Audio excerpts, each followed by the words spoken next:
Okay, hello everyone. Here I want to provide a tutorial on how to clear junk files on Redmi 13c device. Okay, let's go to the tutorial. First thing first, go ahead and open security menu on your device.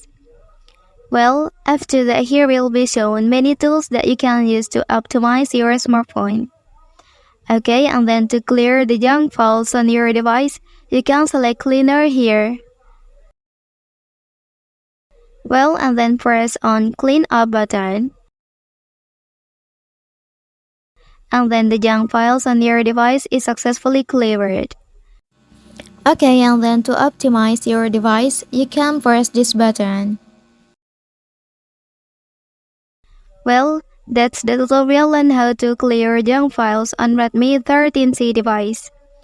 If you are helped by this video, don't forget to like and subscribe to get other information from this channel. Thank you.